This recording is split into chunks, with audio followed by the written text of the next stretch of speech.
बिस्मिल्लाहिर्रहमानिर्रहीम। Welcome everyone. We were talking about consistency convention. Consistency convention क्या है? हम लोग अकाउंटिंग कन्वेंशंस को डिस्कस कर रहे हैं और इसमें next we are talking about consistency convention. Consistency जैसा कि नाम से जाहिर है, कंसिस्टेंसी का मतलब क्या है कि हम लोग जो भी कुछ करें वो कंसिस्टेंट यानी कि over the period of time जो है वो उसको रेगुलरिटी के साथ करें। The convention of consistency requires that once the firm decided to certain accounting policies and methods and has used these for some time. ठीक है, अगर ऑर्गेनाइजेशन ने किसी भी किस्म की कोई पॉलिसीज हैं, मेथड्स हैं, अगर उनको अडॉप्ट किया है तो over the period of time उनको फौरी चेंज ना करें। It should continue to follow the same methods और procedures for all subsequent similar events and transactions unless it has sound reason to do otherwise. जब तक आपके पास कोई साउंड रीजन नहीं है तब तक आप उस मेथड को चेंज नहीं करेंगे। फॉर एग्जाम्पल डेप्रिसिएशन के कोई मेथड्स हैं, ठीक है, स्ट्रेट लाइन है, ठीक है, डिमिनिशिंग बैलेंस है, इसी तरह मुख्तलिफ किस्म के मेथड्स हैं। तो आपने अगर पहले साल स्ट्रेट लाइन यूज किया तो फिर अगले साल भी स्ट्रेट लाइन यूज करें, उससे अगले साल भी इसी तरह। एक नहीं कि स्ट्रेट लाइन है उसके बाद डिमिनिशिंग मेथड यूज कर लिया, तीसरे साल जो है वो आप डबल डिक्लाइनिंग पे चले गए, यानी जो आपको सूट कर रहा है वो आपने जो है वो शो करना शुरू कर दिया। तो ऐसा नहीं करना। आपने क्या करना है कि आपने कंसिस्टेंसी कन्वेंशन को लाजमी ज़हन में रखना है। जो भी मेथड आप यूज कर रहे हैं, ठीक है, उसके पीछे स्ट्रॉन्ग रीजन होनी चाहिए और अगर उसको चेंज करना है उसके पीछे भी जो है वो बड़ी सॉलिड रीजन होनी चाहिए। ये ऑडिट जब आता है तो वो इसी चीजों को चेक करता है। अच्छा, इसके बाद अपने देखना है कि डिस्क्लोजर कन्वेंशन क्या है। डिस्क्लोजर, अच्छा, जैसे कि नाम से जाहिर है, डिस्क्लोज करना है किसी चीज को। This principle states that the financial statement should be prepared in such a way that fairly discloses all the material info। कहता है कि फाइनेंशियल स्टेटमेंट्स को आपने इस तरह से प्रिपेयर करना है कि ये मटेरियल इंफॉर्मेशन या ऐसी इंफॉर्मेशन जो कि सिग्निफिकेंट या ऐसी इंफॉर्मेशन जो कि इंपॉर्टेंट है उसको लाजमी शो करे to the users so as to help them taking the rational decision, ताकि वो रैशनल डिसीजन मेकिंग कर सके। अल्टीमेट ऑब्जेक्टिव क्या है कि जो इन स्टेटमेंट्स के यूजर हैं वो रैशनली जो है वो डिसीजन कर सके, बजाय इसके कि उनको विंडो ड्रेसिंग के जरिए इन्फ्लुएंस किया जाए। अच्छा भाई, बेसिस ऑफ अकाउंटिंग क्या होती है? एक कैश बेस अकाउंटिंग होती है और एक एक्रूवल बेस्ड अकाउंटिंग होती है। कैश बेस्ड अकाउंटिंग क्या है? Let's see. Incomes are recorded when they are received and expenses are recorded when they are paid. Cash based accounting ये कहती है कि इनकम को उस टाइम नहीं लिखना जब आपको मिल गई है, ठीक है, बल्कि उस टाइम लिखना है जब आपको कैश मिला। मिसाल के तौर पे आपने कोई गुड्स जो है वो सेल कर दी उधार, आप उसको रिकॉर्ड नहीं करेंगे, ठीक है। इसका मतलब ये है कि अकाउंट्स रिसीवेबल का जो कॉन्सेप्ट है वो खत्म। आप उस वक्त रिकॉर्ड करेंगे जब आपको एक्चुअली कैश रिसीव, ठीक है, एक्चुअली जब आपको कैश रिसीव हुआ है तब आप उसको लिखेंगे, अदरवाइज आप उसको रिकॉर्ड नहीं करेंगे। ये कैश बेस्ड अकाउंटिंग है। इसी तरह से फॉर एग्जांपल अगर आपका दिसंबर में इलेक्ट्रिसिटी का बिल आया, इलेक्ट्रिसिटी बिल जो है वो दिसंबर का आया, तो आपने पे जो उसको किया है तो आपने 2 महीने लेट करके आपने फेब में पे, तो कैश जो है वो तो फेब में गया है ना, कैश का आउटफ्लो जो है वो तो फेब में हुआ है। तो आप उसको कब रिकॉर्ड करेंगे? अगर आप कैश बेस अकाउंटिंग की बात करें तो आप फिर उसको कहाँ रिकॉर्ड करेंगे? आप उसको फेब में ही रिकॉर्ड करेंगे। कैश बेस अकाउंटिंग के मुताबिक जो खर्चा है वो तो फरवरी में हुआ ना, कैश तो आपका फरवरी में गया। बेशक आपने जो है वो दिसंबर में भी पे नहीं किया, फिर वो बिल दोबारा लग के आ गया, उसके साथ जुर्माना भी लग गया, फिर आपने जो है वो जनवरी का बिल भी जो है वो इकट्ठा कर लिया साथ में और फिर फरवरी में इकट्ठा पे किया। हालांकि वो दिसंबर और जनवरी का बिल है, लेकिन आप फेब के स्टार्ट में जाके पे कर रहे हैं तो आप फेब को चार्ज कर रहे हैं, हालांकि वो फेब से उस बिल का कोई लेना देना ही नहीं है। तो इसको कहते हैं कैश बेस अकाउंटिंग। ये आमतौर पे इस्तेमाल नहीं होती। आमतौर पे कौन सी इस्तेमाल होती है? Accrual base account. जिस टाइम पीरियड का एक्सपेंस है उसी टाइम पीरियड को आपने चार्ज कर, ठीक है। अगर आप इलेक्ट्रिसिटी एक्सपेंस दिसंबर का है तो चार्ज किसको होगा? वो दिसंबर को ही होगा, चाहे आप उसको फेब में ही क्यों ना जाके पे करें। अगर लाइबिलिटी आपकी अक्रूड हो गई है ना, अक्रूड का मतलब होता है आउटस्टैंडिंग। अक्रूड का क्या मतलब है? आउट। अगर आपकी आउटस्टैंडिंग कोई लाइबिलिटी है या आपका आउटस्टैंडिंग कोई एसेट है, यानी आपको पैसे मिलने हैं कहीं से, आपने उधार पे चीजें बेची हैं, वो आपको पैसे मिलने हैं, तो आप उसको क्या करेंगे? उसी पीरियड के अंदर, उसी मंथ के अंदर आप उसको रिकॉर्ड कर लेंगे जिस मंथ के अंदर जो है वो उसको रिकॉर्ड होना चाहिए। This is all about accrual based accounting and cash based। Next we have chapter number 4 which is sources, records and books of prime entry। बहुत ही इंपॉर्टेंट है, बहुत ही इंटरेस्टिंग है और बहुत ही आसान चैप्टर है। और ये हमारा चैप्टर नंबर 4 है, टाइप्स ऑफ सोर्स डॉक्यूमेंट। जैसा कि नाम से जाहिर है, सोर्स जो है, अगर आप सोचे तो इसको आप कुछ ऐसी चीज ज़हन में आती है कि किसी चीज का सोर्स है, कोई इंफॉर्मेशन का सोर्स है, ठीक है, डॉक्यूमेंटेशन का सोर्स है, या फिर आपकी जो फाइनेंशियल अकाउंटिंग है उसका सोर्स है। इसका मतलब ये है कि आप जो भी अकाउंटिंग एंट्रीज कर रहे हैं उसका कुछ सोर्स है, कुछ डॉक्यूमेंट्स हैं। जब भी ट्रांजैक्शन करते हैं वो डॉक्यूमेंट्स जनरेट होते हैं और उसको आप बेस बना के, उसको सोर्स बना के, उनकी बेस पे आप क्या करते हैं? पूरे का पूरा जो अकाउंटिंग साइकिल है वो बिल्ड करते हैं। तो इसलिए इनको सोर्स डॉक्यूमेंट कहा जाता है। Whenever a business transaction take place, जब भी बिजनेस के अंदर कोई ट्रांजैक्शन होती है इन्वॉल्विंग सेल्स है, परचेजेस है, रिसीविंग और पेइंग मनी है, आपने पैसे लिए या पैसे दिए, ठीक है, ओइंग और बीइंग ओड मनी। ओइंग और बीइंग ओड का क्या मतलब है कि ओइंग का मतलब ये है कि आपने पे करने हैं, या बीइंग ओड का मतलब है कि किसी ने आपको पे करना है लेकिन अभी पे नहीं हुए, ठीक है, टू बी पेड है या टू बी रिसीव्ड है। It is usual for the transaction to be recorded on a document. तो ये यूजुअल ये है कि आप उसको किसी डॉक्यूमेंट के ऊपर रिकॉर्ड कर। These documents are the sources of all the information recorded by the business. इनको जो है वो सोर्स डॉक्यूमेंट कहा जाता है। वन बाय वन हम लोग देखेंगे कि कौन कौन से सोर्स डॉक्यूमेंट होते हैं। हम अपने डेमो लेक्चर में भी इसको पढ़ चुके हैं, अगेन एक दफा जो है वो देख लेते हैं कि ये क्या होते हैं। सबसे पहले कोटेशन होती है। आपने कोई चीज परचेज करनी होती है ना, मिसाल के तौर पे आपने एक कंप्यूटर परचेज, आप कंप्यूटर शॉप पे जाते हैं और उसे कहते हैं कि भाई मुझे कोटेशन बना दो। वो कोटेशन में जो है उसकी सारी स्पेसिफिकेशन लिख देता है, ठीक है, सारे स्पेक्स जो है वो लिख देता है कि इसकी रैम इतनी होगी, इसकी हार्ड ड्राइव इतनी होगी, ठीक है, इसका प्रोसेसर जो है वो इस तरह का होगा, कंपनी इसकी फ्लॉ होगी, ठीक, जो जो इसमें इंफॉर्मेशन होती है कि इसमें इसमें जो है वो सीडी रोम होगा या नहीं होगा, इसमें ग्राफिक्स कार्ड होगा या नहीं होगा, ठीक है, अगर अगर रैम होगी तो वो कौन सी होगी, अगर हार्ड ड्राइव होगी तो वो कौन सी होगी। तो ये सारी की सारी जो चीजें हैं वो उस कोटेशन के ऊपर वो लिख देता है, सही है। अब business makes a return offer to the customer to, और उसके साथ उसकी प्राइस भी कहता है कि ये सारी चीजों के साथ मैं आपको इतने में बना के दूंगा। इसको क्या कहते हैं, इसको कोटेशन कहा जाता है। उसके बाद आ जाता है sale order. A sale order is a document prepared by the seller. ये फिर सेलर रिकॉर्ड बनाता है इसको after receiving an order from the customer. Customer से उसको परचेज ऑर्डर मिलता है, ठीक है, कस्टमर उसको कहता है मुझे ये चीजें चाहिए, और वो कहता है चले ठीक है जी, वो फिर सेल ऑर्डर बनाता है। अब सेल ऑर्डर बनाने का मकसद क्या है, मिसाल के तौर पर बाज़ बात ऐसा होता है कि जो कस्टमर परचेज ऑर्डर आपको दे रहा है वो आपसे बहुत दूर बैठा हुआ है और कंसाइनमेंट भी बड़ी है, बजाय इसके कि आप माल भेजें और वो कहे कि भाई ये चीजें तो मुझे चाहिए ही नहीं थी। आप सबसे पहले क्या करते हैं, सेल ऑर्डर भेजते हैं, उसको कंफर्म करते हैं कि आपने जो परचेज ऑर्डर दिया है उसके मुताबिक ये चीजें जो है वो आप उससे रिक्वायर कर रहे हैं, उनकी सारी स्पेसिफिकेशन जो है वो लिखी हुई होगी, और कस्टमर जो है उसको कंफर्म करता है। उसके बाद फिर वो क्या होती है, वो चीजें आपस में वहां से जो है वो डिस्पैच कर दी जाती है, ठीक है जी। परचेज ऑर्डर होता है, कोटेशन के बाद परचेज ऑर्डर, परचेज ऑर्डर के बाद फिर आ जाता है सेल ऑर्डर, ठीक है, कोटेशन के बाद परचेज ऑर्डर, परचेज के बाद सेल ऑर्डर, और उसके बाद सेल ऑर्डर के बाद जो है वो गुड्स डिस्पैच। गुड्स वो डिस्पैच जब करता है तो वो गुड्स डिस्पैच नोट निकालता है। अच्छा, मैं आपको भेजने से पहले मैं कोशिश करूंगा कि मैं इनको एक ऑर्डर में अरेंज कर दूं, कोटेशन, फिर उसके बाद परचेज ऑर्डर, फिर सेल ऑर्डर, फिर गुड्स डिस्पैच नोट, ये सेलर भेजेगा।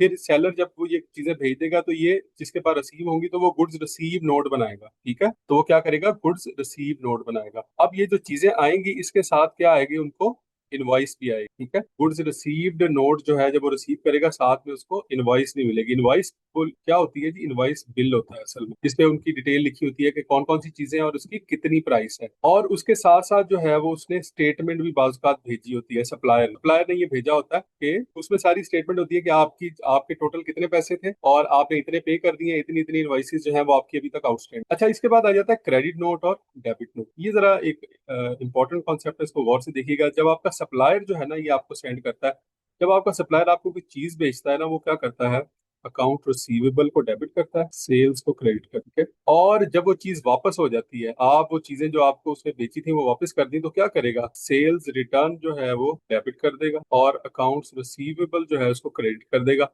और फिर आपको क्या करेगा, इस बेस पे ये देखें, ये अकाउंट रिसीवेबल क्रेडिट हुआ है ना, तो एक क्रेडिट नोट आपको इशू कर देगा, और वो ये बताएगा कि भाई आपको क्रेडिट नोट मैंने इशू कर दिया, मैंने आपके अकाउंट को इतनी अमाउंट से कम कर दिया, आप भी अपनी तरफ इसको एंट्री को पास कर। इसी तरह से डेबिट नोट होता है, ठीक है, ये कस्टमर भेजता है। ये किसकी तरफ से होता है, ये कस्टमर की तरफ से होता है। अब होता ये है कि कस्टमर के पास जब वो चीजें परचेज करता है वो क्या एंट्री करता है, purchases debit, account payable credit. अब जब परचेजेस रिटर्न होती है तो क्या करेगा, अकाउंट पेबल को डेबिट कर देगा और परचेज रिटर्न को क्रेडिट कर, ठीक है। तो इस तरह से जो है ये एंट्री हो जाएगी। अब उसने क्या किया, अकाउंट पेएबल को डेबिट कर दिया, यहाँ डेबिट किया हुआ है ना, तो उसी बेस पे क्या करेगा, वो एक डेबिट नोट इशू कर देगा और उसे कहेगा कि ये जो चीजें मैंने वापस आपको की हैं, ठीक है, परचेजेस जो मैंने आपको वापस की उसकी बेस पे मैंने आपका अकाउंट डेबिट कर दिया, आप भी जो है वो मेरी लाइबिलिटी के अंदर इतनी कमी कर दें क्योंकि चीजें तो वापस हो गई हैं। इसके बाद आ जाती है जी रेमिटेंस एडवाइस और रिसीट। रेमिटेंस एडवाइस क्या होती है, a document sent with payment, payment के साथ जो है वो भेजी जाती है, detailing which invoices are being paid. And ये कौन भेजता है, ये कस्टमर भेजता है। जब उसने पेमेंट की होती है तो साथ में वो डिटेल भेज देता है कि जी बिल नंबर 1 जो है वो पे है, बिल नंबर 3 जो है पेड है, बिल नंबर 5 मैंने पे कर दिया है, ठीक है। तो वो उनके आगे आगे अमाउंट भी लिख देता है कि ये इतनी इतनी अमाउंट के थे तो ये मैंने आपको पे कर दी ताकि बाद में किसी किस्म की कोई कंफ्यूजन ना है, साथ साथ जो है वो रिकंसिलिएशन होती है। तो ये रेमिटेंस एडवाइस होती है। रिसीट क्या होती है? Return confirmation that money has been paid. आप बैंक में पैसे जमा करवाने के लिए जाते हैं तो उसे कहते हैं कि भाई रसीद लाजमी देना, रसीद के बगैर जो है ना वो नहीं जाना। वो कहता है जी छोड़े पर आप जमा हो जाएंगे उसके अकाउंट में। आप कहते हैं नहीं भाई रसीद चाहिए। तो रसीद क्या होती है? ये रिसीट होती है। कुछ बच्चे इसको रिसिप्ट पढ़ते हैं, ये रिसिप्ट नहीं है, दिस इज रिसीट। पी जो है वो साइलेंट है, रिसीट। अब आ जाते हैं जी नेक्स्ट हमारे पास है बुक्स ऑफ प्राइम एंट्री। अब प्राइम एंट्री की बुक्स कौन कौन सी हैं इसको डिस्कस करते हैं। Books in which we first record the transaction. सबसे पहले जिन बुक्स के अंदर हम रिकॉर्ड करते हैं ट्रांजेक्शन को उनको बुक्स ऑफ प्राइम एंट्री या ओरिजिनल एंट्री की बुक्स का, बुक्स ऑफ प्राइम एंट्री और बुक्स ऑफ ओरिजिनल एंट्री। अब इसमें कौन कौन सी बुक्स हैं जी? सेल्स डे बुक है और परचेज डे बुक है। सेल डे बुक में क्या होती है? इसमें क्रेडिट सेल्स होती है। अब परचेज डे बुक क्या होता है? इसमें क्रेडिट परचेजेस होती है। सेल्स रिटर्न डे बुक में क्या आता है? जो सेल्स आपने क्रेडिट सेल्स रिटर्न की है वो इसमें आ जाएंगी, जो परचेज रिटर्न की है वो इसमें आ जाएंगी। ठीक है, वेरी सिंपल। जर्नल क्या होता है? जर्नल बड़ा जबरदस्त कॉन्सेप्ट है अकाउंटिंग का। अकाउंटिंग की बेस है, असास है। इसको जर्नल या जनरल जर्नल कहा जाता है। Whenever a business transaction happen, it first written in the journal with debit and credit entries। कोई भी आप जो है वो ट्रांजेक्शन करते हैं तो वो उसको क्या किया जाता है? उसको जर्नल में लिखा जाता है। मिसाल के तौर पे कैश पे आपने कुछ चीजें सेल की हैं तो कैश को आप क्या करते हैं? डेबिट करते हैं, ठीक है, और सेल्स को क्रेडिट, कैश टू सेल। जो चीज यहाँ लिखी जाती है वो डेबिट है, जो यहाँ लिखी जाती है वो क्रेडिट है। तो आपने चीजें कितने की बेची हैं? आपने चीजें बेची हैं 15,000, तो आप 15,000 इस तरह से लिख देंगे।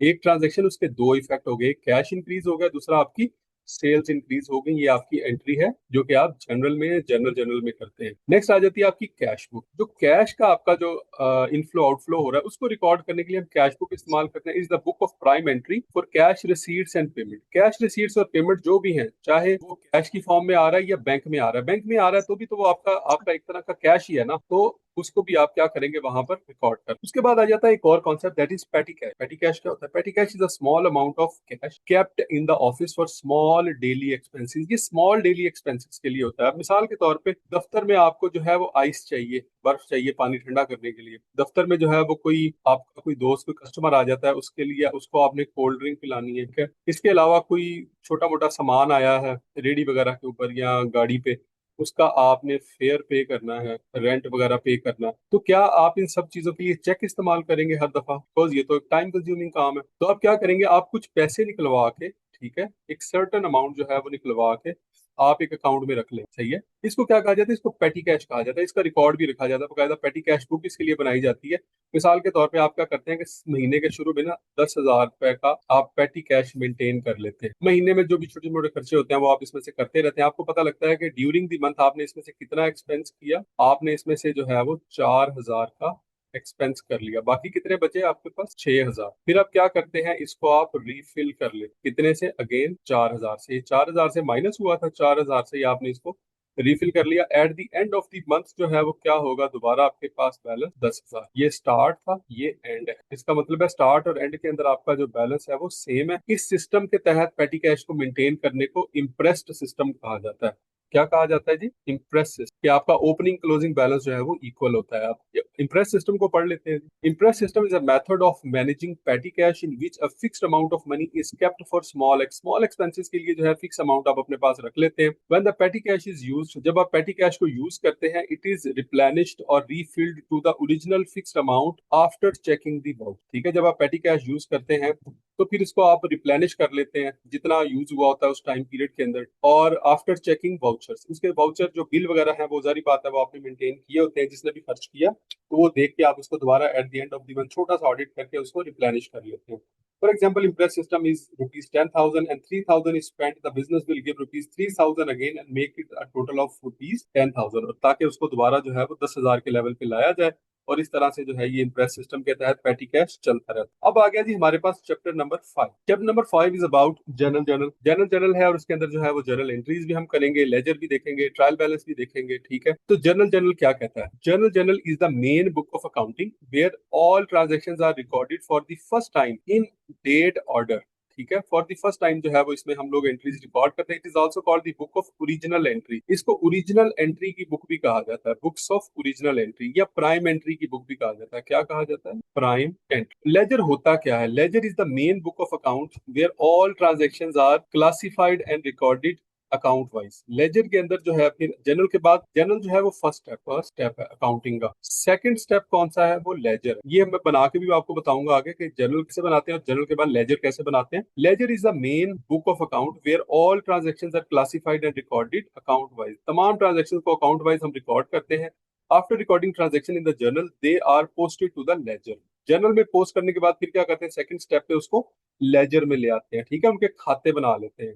लेजर का मतलब क्या है? उसका खाता बनाते हैं। जर्नल का मतलब क्या होता है? ये रोज नामचा होता है। जर्नल मतलब रोज नामचा, डेली की जो एंट्रीज हैं वो इसमें पास करते चले जाते हैं। अकाउंटिंग इक्वेशन क्या है बच्चों? ये बड़ा जबरदस्त कॉन्सेप्ट है। अकाउंटिंग इक्वेशन ये कहती है कि किसी भी बिजनेस को स्टार्ट करने के लिए एसेट्स की जरूरत होती है। वो एसेट्स या तो फिर आप खुद से जो है वो इन्वेस्ट करते हैं, ठीक है, ऑनर इन्वेस्ट करता है, या फिर किसी से जो है वो उधार लेता है। उधार का मतलब क्या है? वो लोन लेता है। अब जो ऑनर खुद पैसे इन्वेस्ट करता है बिजनेस में, हमें पता है उसको कैपिटल कहते हैं, और जो लोन लेता है उसको क्या कहते हैं? लायबिलिटी। इसका मतलब ये है कि किसी भी ऑर्गेनाइजेशन के जितने भी एसेट्स हैं, ठीक है, वो बराबर किसके होते हैं? Capital plus liability. ये हमारे पास जो है वो एक डेट। किसी भी ऑर्गेनाइजेशन के तमाम एसेट्स किसके बराबर होते हैं जी? Capital plus life. तो ये है, ये अकाउंटिंग इक्वेशन है। इसी अकाउंटिंग इक्वेशन की बेस पे ही हम जो है वो बैलेंस शीट बना। अब बात करते हैं ड्राइंग्स की। बैलेंस शीट आगे हमने इसको बड़ी डिटेल के अंदर पढ़ना है बैलेंस शीट को, इसलिए मैं यहाँ पे इस पे ज्यादा फोकस नहीं कर रहा। अच्छा, ड्राइंग्स क्या है? ड्राइंग्स वो पैसे हैं जो कि बिजनेस का ऑनर बिजनेस से अपने पर्सनल यूज के लिए लेता है। Drawings are the amount of money taken out for the business by its owner. क्या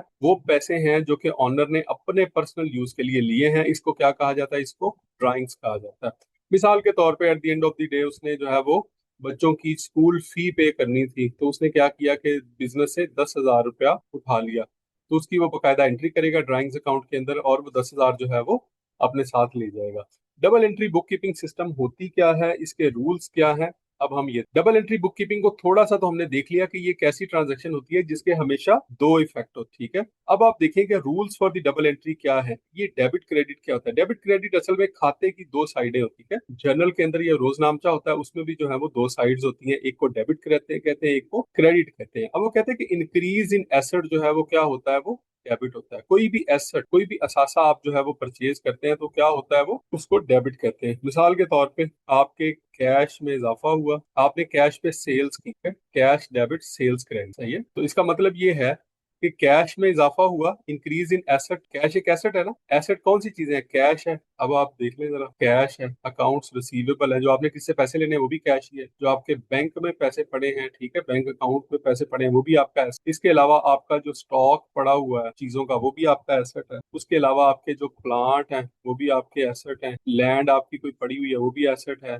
बिल्डिंग आपकी कोई पड़ी हुई है वो भी एसेट है। मशीनरी है आपके पास कोई, ये भी एसेट है। तो ये सारे के सारे क्या हैं? These are all your asset, ठीक है। इनमें इजाफा होगा तो क्या करेंगे? इनको इस तरह डेबिट साइड में लिख। अब उसके साथ उसने क्या कहा? इंक्रीज इन एसेट जो है वो डेबिट करेंगे उसको। ये सेल्स क्रेडिट हो रही है। लेकिन दूसरी साइड पे अगर आप देखें क्रेडिट साइड पे, तो इंक्रीज इन सेल जो है वो क्रेडिट होता है। इसका मतलब ये है इंक्रीज इन एसेट जो है वो डेबिट है, इंक्रीज इन सेल जो है वो क्रेडिट है। उसके बाद इंक्रीज इन लाइबिलिटी आ गया।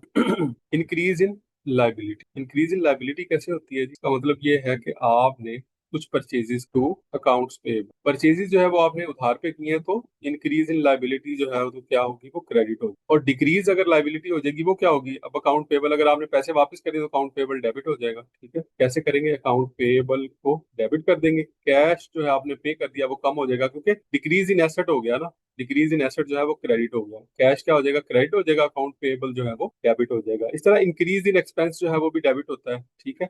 मिसाल के तौर पे आपने रेंट पे किया, रेंट एक्सपेंस डेबिट, और कैश जो है वो क्रेडिट, क्योंकि डिक्रीज इन एसेट हो गया तो इसको क्रेडिट साइड पे लिख देंगे। ये decrease in asset, cash credit side पे, रेंट एक्सपेंस जो है वो डेबिट साइड पे। इंक्रीज इन परचेजेस, ये देखिए परचेज जो है वो अगर इंक्रीज होंगी तो वो डेबिट होंगी। इसी तरह से इंक्रीज इन लाइबिलिटी जो है वो क्रेडिट होगी, इंक्रीज इन इनकम जो है वो डेबिट होगी, इंक्रीज इन सेल जो है वो डेबिट होगी। तो ये बड़े आसान से रूल्स हैं, आपने इनको बिल्कुल भी, खास तौर पे वो लोग जो कि पहले जिनका अकाउंटिंग का बैकग्राउंड नहीं है, उन्होंने ये नहीं समझना कि वो बहुत ही मुश्किल चीज, ये बहुत ही आसान है। ऑनर स्टार्टेड बिजनेस, ये 1 जनवरी को उसने क्या किया है? ऑनर ने बिजनेस स्टार्ट किया, ठीक है। Started business with cash ₹1,00,000, 1 lakh रुपए से जो है वो ऑनर ने एक कारोबार। अब इसकी देखें क्या एंट्री होती है इसमें। सबसे पहले तो आपका जो कैश है वो इंक्रीज हुआ और कैपिटल इन, तो कैश में इजाफा हुआ।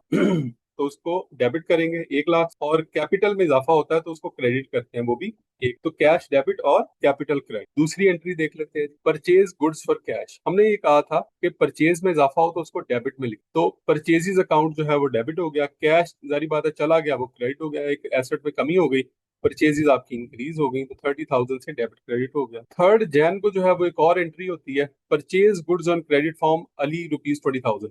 अली से जो है वो आपने चीजें परचेज की क्रेडिट पे, उधार पे, परचेजेस अली, ठीक है। परचेजेस अकाउंट जो है वो अगेन डेबिट हो गया, और अली जो है वो क्रेडिट हो गया। उधार पे चीजें खरीदी है ना अब आपने, इस दफा आपने पैसे नहीं पे किए। पिछली दफा क्या था, कैश क्रेडिट हो रहा था, यहाँ पे अली जो है वो क्रेडिट हो रहा है, यानी कि ये एक लाइबिलिटी आपकी इंक्रीज हो रही है। लाइबिलिटी में इजाफा हो तो क्रेडिट होता है, परचेजेस में इजाफा हो तो डेबिट होता है। ये 3 जनवरी वाली एंट्री भी हो गई। अब अगली एंट्री हमने करनी है 5 जनवरी वाली। 5 जनवरी की एंट्री क्या है, 5 जनवरी की एंट्री है जी, सोल्ड गुड्स फॉर कैश ₹40,000। तो एक तो कैश के ऊपर चीजें बेची हैं तो एक तो आपके पास कैश आएगा, ठीक है, कैश डेबिट हो जाएगा। टू, चीजें सेल की हैं तो सेल्स जो है वो क्रेडिट हो जाएंगी, कैश 40,000 और सेल्स भी 40,000। तो ये जो है वो आपकी एंट्री हो जाएगी। यही एंट्री जो है वो इन्होंने यहाँ पर की हुई है। अब गौर करें तो ये देखें जी, कैश टू सेल। अब आगे उसके बाद आ जाती है जी 7 जनवरी की एंट्री। 7 जनवरी की एंट्री में क्या बताया हुआ उन्होंने, वो कहते हैं जी, sold goods on credit to Ahmed ₹15,000। Ahmed को 15,000 की जो चीजें हैं वो आपने क्रेडिट पे बेची, अहमद। तो जो चीजें बेची हैं वो क्या है, वो सेल्स हैं, और जिसको बेची है अहमद है वो क्रेडिट पे है, तो वो हमारा अकाउंट रिसीवेबल बन गया, account receivable Ahmad to sale. तो 15,000 जो है वो डेबिट हो जाएगा और 15,000 क्रेडिट हो जाएगा। तो अगर आप गौर करें तो हमने भी यहाँ पे यही किया हुआ है। ये देखें जी, अहमद जो है वो डेबिट हो गया और सेल्स जो है वो क्रेडिट, वही वाली एंट्री 15,000 से डेबिट क्रेडिट। नेक्स्ट हमारे पास कौन सा एक्सपेंस है, देखें, लेट्स सी। नेक्स्ट हमारे पास पेड सैलरी ₹5,000। 5,000 की जो है वो हमने सैलरीज पे, paid salaries ₹5,000। Salary expense debit होगा। देखें हमने कहा था कि एक्सपेंस में इजाफा होगा तो डेबिट होगा, और दूसरी तरफ कैश कम हो रहा है ना, तो एक एसेट में इजाफा हुआ तो वो क्रेडिट हो गया। तो सैलरी एक्सपेंस डेबिट और कैश क्रेडिट। इसी तरह से हमने अगले 12 जनवरी को हमने जो है वो रेंट एक्सपेंस पे किया है, तो रेंट डेबिट और कैश क्रेडिट। तो इस तरह से जो है वो हमने जितनी भी जर्नल एंट्रीज थी, जितनी भी ट्रांजेक्शन थी, उनकी हमने जर्नल एंट्रीज यहाँ पर पास कर ली। अब जर्नल जो है वो रोज नामचा है। जर्नल क्या है जी आपका, रोज नामचा, रोजाना की ट्रांजेक्शंस आपने इसमें रिकॉर्ड करते चले। अब अगर आपको ये पता करना हो कि आपके पास कैश कितना पड़ा, आपको जो है वो यहाँ से काउंट करना पड़ेगा। आप देखेंगे कैश शुरू में कितना था, 1 लाख था, फिर 20-30 हजार इसको परचेजेस की हमने, कम हो गया, ठीक है, 70 हजार रह गया, फिर और कैश कहाँ इन्वॉल्व है, फिर ये कैश और है 40 हजार, 1,10,000 हो गया, फिर कैश में कमी हुई ये वाली जो है 5 हजार की, फिर कैश में कमी हुई 3 हजार की। तो इस तरह, तो बजाय इसके कि आप यहाँ से हर दफा रिकॉर्ड करें, हम क्या करते हैं कि हम उसके लिए एक लेजर बना लेते हैं। लेजर का क्या मतलब है, एक खाता बना। लेजर किसे कहते हैं, खाते को कहते हैं। तो ये जो खाता है ये आपको हेल्प करता है कि रेडीली आपके पास जो है वो कितना कैश है। किसी भी टाइम मैनेजमेंट अगर आपसे पूछे तो आपके पास एग्जैक्ट और एक्यूरेट इंफॉर्मेशन रेडीली अवेलेबल होती है। तो ये हम जर्नल के बाद जो दूसरा स्टेप है, सबसे पहले हमारे पास कैश आ रहा है, हम क्या करेंगे, कैश का जो है वो एक खाता बना, कैसे बनाएंगे, देखें जी, कैश पहली पहली एंट्री देखें, कैश में, इसमें कैश क्या हो रहा है, डेबिट हो रहा है ना, कैश क्या हो रहा है जी, इसमें डेबिट हो। तो हम डेबिट साइड पे, ये जो लेजर होता है ना, इसकी दो साइड होती है, ये डेबिट साइड है, ये इसकी क्रेडिट साइड। तो डेबिट साइड पे हम लिख लेंगे 1 लाख रुपया, ऐसे ही है ना, कैश जो है वो 1 लाख से डेबिट हो रहा है। और रीजन क्या है, रीजन है कैपिटल। कहाँ लिखा हुआ है ये, अब कैश के अकाउंट में हम रीजन कैश तो नहीं लिखेंगे, उसकी रीजन लिखेंगे किस वजह से ये डेबिट हो रहा है, कैपिटल की वजह से। इसका मतलब ये है कि हमें ये पता बता रहा है कि कैश अकाउंट जो है ना उसमें इजाफा हुआ कैपिटल की वजह से, उसने कोई कैपिटल इसमें इन्वेस्ट किया है, ठीक है। इसके बाद जो है अगली एंट्री देख लेते हैं। उसके बाद हम ये देखेंगे हमारे पास है कैपिटल का अकाउंट, या परचेजेस देख लेते हैं बाद में, कैपिटल की एंड में एंट्री की हुई है हमने इसलिए इसको भी छोड़। परचेजेस देखें, परचेजेस का अकाउंट जो है वो बनाना है, और वो डेबिट हो रहा है 30 हजार के साथ। ले जी, ये परचेजेस का अकाउंट। चलो पहले कैश का पूरा कर लेते हैं, कैश की जितनी भी एंट्रीज है, ताकि आपको जो है वो एक दफा समझ आ जाए। अच्छा, पहले कैश को आपने डेबिट कर लिया और रीजन थी कैपिटल, फिर उसके बाद कैश जो है वो क्रेडिट हो रहा है 30 हजार के साथ। अब ये देखें, कैश हमने क्रेडिट साइड पे 30 हजार लिख दिया, लेकिन ये कमी क्यों हुई है कैश में, गौर करें जरा, परचेजेस की वजह से हमने कैश पे चीजें परचेज की है, रीजन आपने लिख दी फिर परचेजेस का मतलब ये बता रही है एंट्री हमें कि आपके कैश में 1 लाख का इजाफा हुआ था, तो ऑन दी अदर साइड आपने 30 हजार की चीजें परचेज की, तो साथ ही कमी हो। अगली एंट्री क्या है जी, अगली एंट्री, इसमें कैश है 3 जनवरी में, नहीं 4 जनवरी में कैश है, यस इसमें कैश है। इसमें कैश क्या हो रहा है, इंक्रीज हो रहा है, एसेट है ना, इंक्रीज हो रहा है, डेबिट है। तो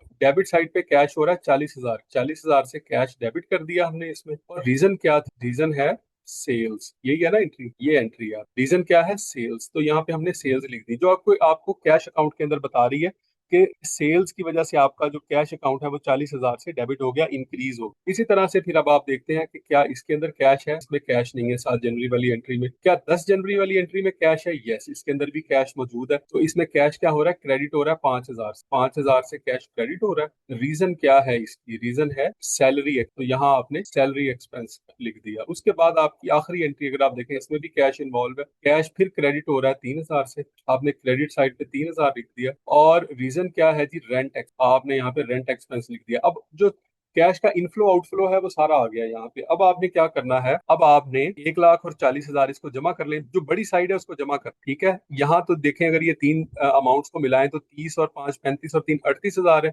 और ये 1,40,000 है, तो 1,40,000 का टोटल इधर लिखा, यही टोटल इधर लिखा। ठीक है, इसमें से ये सारे माइनस कर दिए। 38,000 माइनस किया तो यहाँ पे हमारे पास क्लोजिंग बैलेंस जो है वो उस पीरियड का बचा 1,02,000। और अगले पीरियड के अंदर हमने उसी क्लोजिंग बैलेंस को ओपनिंग बैलेंस बना दिया, डेबिट साइड पे ले गए। ठीक है, इसको हमने कहाँ पे? डेबिट साइड पे लेके, क्योंकि कैश का जो कि एसेट है ना, उसका अकाउंट हमेशा डेबिट साइड पे ही रहता है अगर हमारे पास कैश मौजूद। इसी तरह से हमने परचेजेस है, सेल्स है, अहमद है, अली है, सैलरी है, सारे के सारे जो है जितने भी लेजर हैं वो बना। ठीक है, ये लेजर बनाने के बाद फिर हम क्या करेंगे? उनकी ट्रायल बैलेंस में एंट्री करेंगे, इनकम स्टेटमेंट बनाएंगे और बैलेंस। तो अब आप ये देखते हैं कि ट्रायल बैलेंस जो है वो कैसे बनेगा। ट्रायल बैलेंस बच्चों क्या होता है? बड़ा सिंपल सा है। जितनी किस्म के आपके लेजर बने हैं उतने यहाँ पे अकाउंट बना लेंगे। ठीक है, कैश का हमने पहले लेजर बनाया, फिर परचेजेस का बनाना है, फिर सेल्स का बनाना है, अहमद अकाउंट रिसीवेबल का बनाना है, अली अकाउंट पेएबल का बनाना है, सैलरी एक्सपेंस का बनाना है, रेंट एक्सपेंस, कैपिटल एक्सपेंस, इन सब का जो है वो आपने अकाउंट बना लेना है। एक खाना डेबिट का बनेगा, एक क्रेडिट का बनेगा। सबसे पहला देखें जी, कैश का आपके पास बैलेंस कहाँ से आया? अगर आप गौर करें तो कैश वाले लेजर पे चले जाते हैं। कैश के लेजर में देखें क्या आ रहा है आपके पास? डेबिट साइड पे क्या आ रहा है? ये बैलेंस आ रहा है, क्लोजिंग बैलेंस एक, सॉरी, ओपनिंग बैलेंस 1,02,000 का। हमने क्या किया है? डेबिट साइड पे ट्रायल बैलेंस में 1,02,000। अब उसके बाद परचेजेस में चले जाएं, परचेजेस का लेजर देख लें। परचेजेस का बैलेंस हमारे पास क्या आ रहा है? परचेजेस का ओपनिंग बैलेंस हमारे पास 50,000 आ रहा है डेबिट साइड है। तो परचेजेस 50,000 डेबिट साइड पे ये लिख दी हम। ठीक है, अब इसके बाद क्या, कौन सा लेजर है हमारे पास? कैश हो गया, परचेजेस हो गया, सेल्स हो गया। ये सेल्स आ गई हमारे पास। सेल्स का जो बैलेंस है ना वो क्रेडिट साइड पे आ रहा होता है जी। ये क्रेडिट साइड पे जो है वो सेल्स का हमारे पास बैलेंस आ गया। ये मैंने स्टेरिक इसलिए साथ लगाया कि ये बैलेंस आपने नीचे लेके जाने हैं। तो ये क्रेडिट साइड पे जो है वो आपका सेल्स का क्रेडिट बैलेंस हमने क्या किया? उठा के ट्रायल बैलेंस में ये देखेंगे सेल्स है, और ये क्रेडिट साइड पे हमने क्या किया? इसका बैलेंस डाल दिया। इसी तरह से अहमद अकाउंट रिसीवेबल है, Ahmad account payable, Ali account payable है, सैलरी एक्सपेंस डेबिट साइड पे है, रेंट एक्सपेंस डेबिट साइड पे है, कैपिटल क्रेडिट साइड पे है। ये सारे के सारे जब हमने लिख दिया और इनका टोटल किया तो हमने गौर किया कि डेबिट साइड का टोटल 1,75,000 और क्रेडिट साइड का टोटल भी 1,75,000। इसका मतलब है कि हमारे तमाम डेबिट्स और क्रेडिट्स जो है वो आपस में इक्वल हैं। ठीक है, वो आपस में एक दूसरे के साथ जो है वो मैच। अब हम इसके बाद आ जाते हैं इनकम स्टेटमेंट पे और बैलेंस शीट पे। इसके साथ ही जो है वो हम आज का लेक्चर जो है वो खत्म कर देंगे। इनकम स्टेटमेंट और बैलेंस शीट जो है वो हमारा आखिरी टॉपिक है। अब जल्दी से जो है वो इनकम स्टेटमेंट का परफॉर्मा देख लें किस तरह होता है। सबसे पहले इसमें सेल्स आती हैं। ये बिल्कुल ऐसे ही है जैसे आप अपने कारोबार के लिए कोई इनकम स्टेटमेंट बना रहे होते हैं, तो आप क्या लिखते हैं? ऊपर सेल्स लिख लेते हैं कि आज सेल इतनी हुई है। खर्चा जो है वो नीचे लिख लेते हैं। ठीक है, कि चीजें परचेज इतने की थी। अच्छा, सैलरी जो है वो लड़के को दी है कितनी, इतने पैसे। उसके बाद आपने रेंट जो है वो पे किया है कितना, इतने पैसे। तो वो माइनस करेंगे तो आपका प्रॉफिट या लॉस निकल आएगा कि आज हमने जो है वो क्या कमाया, क्या क्या खोया, क्या पाया, सारा कुछ उसमें आ। तो ये बिल्कुल वैसे ही है जैसे कि आप जो है अपनी दुकान अगर चला रहे हैं छोटी सी। मैंने बिल्कुल एक सिंपल सी मिसाल ली है ताकि आप इजीली अंडरस्टैंड कर लें। तो हम क्या लिखेंगे इसमें? सबसे पहले सेल्स आ गई हमने फाइनल कॉलम में। उसके बाद लेस करने हैं एक्सपेंस। जैसे परचेजेस है 50,000 की किया आपने, सैलरी जो है वो आपने 5,000 थी आपने जो पे किया आपने, रेंट आपने जो है वो 30,000 पे किया। इन सबको जमा करें तो ये 58,000। सेल्स थी 55,000, एक्सपेंसेस आपके 58,000 के हो गए। इसका मतलब ये है कि यहाँ पे आपने लॉस कर। ठीक है, ये आपको लॉस दिखा रहा है। आपने उस दिन या उस महीने के अंदर अपने कारोबार में लॉस। तो ये आपकी इनकम स्टेट। अब आ जाए बैलेंस शीट के ऊपर। अब ये देखिए इनकम स्टेटमेंट में हमने क्या क्या डालना है। ये आपकी परचेजेस इनकम स्टेटमेंट में आएंगी, आपकी सेल्स जो है वो इनकम स्टेटमेंट में आएंगी, सैलरी एक्सपेंस इनकम स्टेटमेंट में, रेंट एक्स। बैलेंस शीट में क्या क्या आता है? बैलेंस शीट में तीन टाइप की हमेशा चीजें आती हैं, ज़हन में रखिएगा। एक तो इसमें एसेट्स आती, दूसरा इसमें लाइबिलिटीज आती हैं, और थर्ड इसमें कैपिटल आता है। बस ये लास्ट टॉपिक है जी हमारा। तो इसके बाद कल से जो है वो हमारा समझ लें कि फ्रेश चैप्टर स्टार्ट होगा जो कि ट्रायल बैलेंस और फाइनेंस।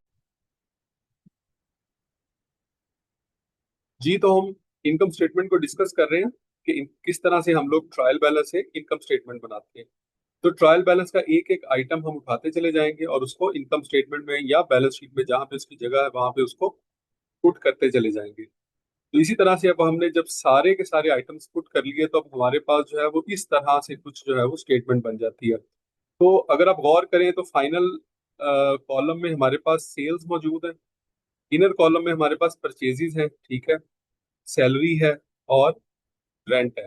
इनको हम ऐड करेंगे तो ये 58,000 बनता है। अगर आप 55,000 में से ये 58,000 माइनस करें तो then you will come to know that कि आपका जो लॉस है दैट इज ₹3,000। ये आपको 3,000 का लॉस आ गया। इसी तरह से हम बैलेंस शीट पे चले चलते हैं।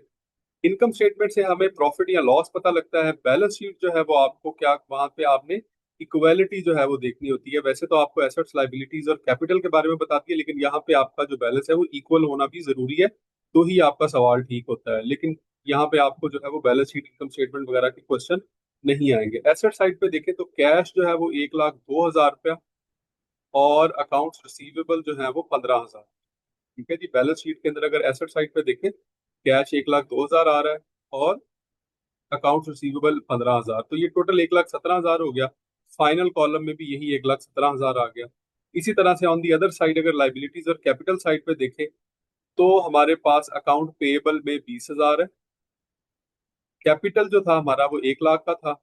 लॉस हो गया, जो लॉस है वो कैपिटल में से माइनस होगा, कैपिटल में एडजस्ट होगा। तो वो 3,000 माइनस किया तो क्या आ गया हमारे पास 97,000। 20,000 और 97,000 जमा करेंगे तो 1,17,000। अगर आप गौर करें तो हमारे पास डेबिट साइड और क्रेडिट साइड, सॉरी, इसकी जो एसेट साइड है और लाइबिलिटी एंड कैपिटल अस्सलाम साइड है वालेकुम वो सर। इक्वल है। वालेकुम सर एक सलाम। क्वेश्चन है मेरा। जी जी। सर ये जो नेट इनकम स्टेटमेंट का लॉस जो है 3,000 आया, अगर ये गेन होता तो ये ऐड अप होना था कैपिटल के हाँ साथ ना। हाँ, अगर प्रॉफिट होता तो फिर ये ऐड हो थैंक यू सर। अल्लाह। जाता। हाँ, ये प्रॉफिट होता तो ऑब्वियसली यहाँ पर ऐड हो जाना था। लॉस है तो ये माइनस हो।